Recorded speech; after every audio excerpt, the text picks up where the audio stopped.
عودة إمام وشريف والأهلي في رحلة مجد مخيف. بابا الشغلانة يا سادة، بابا المجال كله، عم الشغلانة.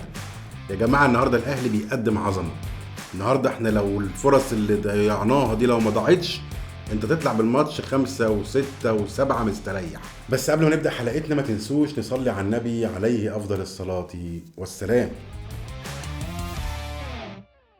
النهارده النادي الاهلي اداء حلو قوي، فوز 4-1 وبجداره. فريق الشبيبه النهارده كان تايه في الملعب. في كام نقطه بس عايز اتكلم فيهم سريعا عن المباراه. في ثقه ان في عقليه بره، في مدير فني بره، اللعيبه عارفه ان هو مدير فني شاطر، مدير فني. النهارده احنا شفنا الاهلي بيلعب، يعني لو خدتوا بال حضراتكم الاهلي في باصات من الدفاع للهجوم مباشره، دي اللي هي اسمها كوره اختراق. انت بتخترق خط النص والكرة بتعدي، فانت بتوفر عليك وقت انك بسرعة بتعمل تحولات سريعة. في شغل في الكرات الثابتة. لو لاحظنا كده ان الكور الثابتة مش دايما عرضية، لا ممكن تباصي الكورة، ممكن مش عارف ايه، يعني في شغل بيتعمل. اللعيبة بتلعب كويس. انا شفت النهارده روح اللعيبه حلوه. تريزيجيه في الدقيقه 50 الكره اللي شاطها وجت في العارضه كره تحفه. وبص يا تريزيجيه، احنا عارفين ان الار 2 حلوه وان الجون لما بيجي بالار 2 بيبقى شكله حلو، ولكن يعني يا تريزيجيه يعني كفايه ار 2. يعني في زراير تانية في دراع البلاي ستيشن، في شوطه عاديه، والله في شوطه عاديه ممكن. برضه تريزيجيه استلم كوره وعدى انفراد شاطها، الجون صدها. سنة، والله سنة يا جماعة. التركيز بس ايه، يعني نشوط فين، في انهي حتة في الجون نشوط الكورة، بتفرق قوي. في كمان موضوع مهم قوي. ديانج لاعب كبير، سواء هيكمل مع الاهلي او مش هيكمل مع الاهلي، ديانج يبقى لاعب كبير. ولكن انا بلاحظ ان ديانج لما الكرة بتجيله وهو ظهره للملعب مش وشه للملعب، بحسه بيتوتر، بحسه بيغلط. فيا ريت مدافعين الاهلي او الشناوي ما يبصوش الكرة لديانج وظهره للملعب. يعني عندك كذا اختيار تاني، ممكن توزع الكرة لكذا حد، مش ديانج بالتحديد. ما نزنقش ديانج يا جماعة. ديانج ليه مهام تانية، ديانج ليه مهام دفاعية كويس جدا. ديانج ممكن يجري ويرقص 1 و2 و3 ويلعب لك كورة، وشفنا من ديانج الحاجات دي كتير. فما نزنقش ديانج. وعلى ذكر الشناوي، الصراحة بقى أنا عايز أتكلم في موضوع الشناوي. الجون اللي جه من الشبيبه، العرضيه اتلعبت، مفيش ضغط على ياسر ابراهيم، مفيش، هو في مهاجمين من الشبيبه بس كانوا بعاد عن الكوره.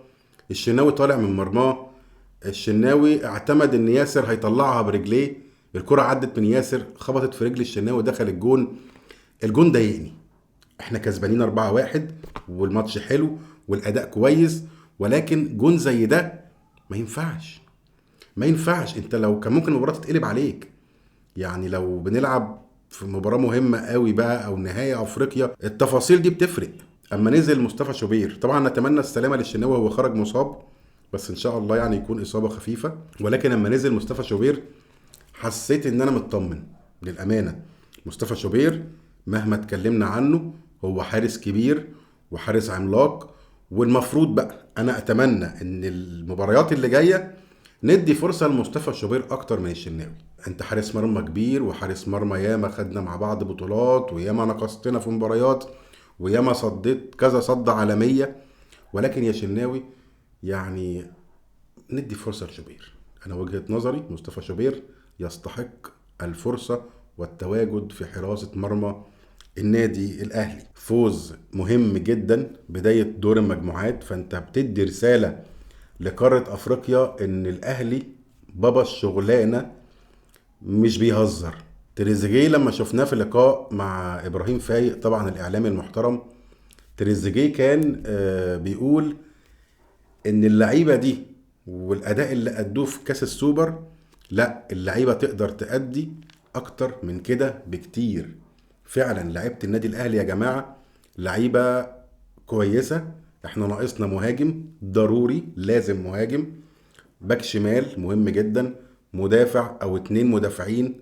الموضوع ده لا غنى عنه ولا بديل عنه. ولكن التشكيل اللي عندنا او السكواد بتاعنا سكواد محترم، لعيبه كويسه. حمزه عبد الكريم نزل، احنا ما شفناش اداء لسه لحمزه عبد الكريم، ولكن دي رساله انك يا حمزة المدرب شايفك وهيديك فرص المباريات اللي جاية. امام عاشور الحمد لله على سلامتك، رجع ولعب النهارده اخر ربع ساعة في المباراة. جاب جون، شاط كرة قلشت منه راحت لتريزيجيه، تريزيجيه جابها جون. الروح حلوة بين اللعيبة.